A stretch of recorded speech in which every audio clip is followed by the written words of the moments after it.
I'm able to get the split on day number 1 against the University of North Alabama in the 3-game series against the Lions. Justin Seaman alongside head coach now Kristen Ryman. Lipscomb able to take game 1 4-1, and then game 2 drop that one 5-4. But coach, let's go back to game 1. I thought Mandy Jordan was excellent in game 1, 8 strikeouts, and then you get a couple of big timely hits in that game. We did. We didn't have many hits in that game, but as we've done a couple times already this year, I thought we had base runners on in every inning. If you add in our walks, we had 1 hit by pitch. We had a lot of runners on base, which doesn't look like it when you just look at the scoreboard and see 3 hits. But we had runners on all day, and I thought Mandy just did a tremendous job. And I thought they put a little pressure on in that last inning, and she found a way to close the door. Handed DeVault with a big 2-run home run in that game as well, and also a double from Peyton Ward in that game, able to get the win. Game number 2, a little bit different story. You had a lot of big-time hits in that game. I mean, all your hits in game number 2 were either a double and then 1 triple. I mean, you had 6 hits, all extra base hits.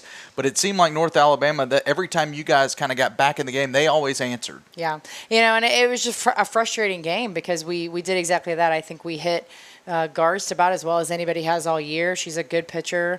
She's a high strikeout pitcher, and I thought we really limited our number of strikeouts and put the ball in play well against her. And like you said, 6 hits, all for extra bases, and it was just kind of that punching match back and forth, and they got one last one in, and we just couldn't find a way to close the door.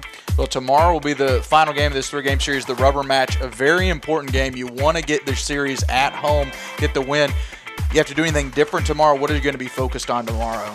I just think we need to come out and make sure that we're ready to go from the first pitch. Tomorrow is kind of a weird day where there's rain in the forecast. You never know what's going to happen there. And I think if we kind of anticipate that we're not going to play, we're going to come out and not be ready if we do. So assume that we are going to play and make sure that we're on top of things and controlling the things we can control.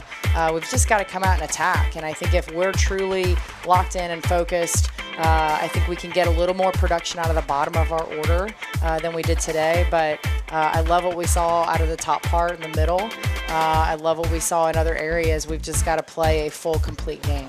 Well, as you mentioned, weather in the forecast for tomorrow, but tomorrow's game, final game of this 3-game series, is set for 1 o'clock Central Time. Make sure and stay tuned to LipscombSports.com, also Lipscomb Softball's Twitter feed, as they will give you up-to-date information as far as if we have a schedule change or not tomorrow. But Game 3 scheduled for 1 o'clock Central tomorrow against North Alabama.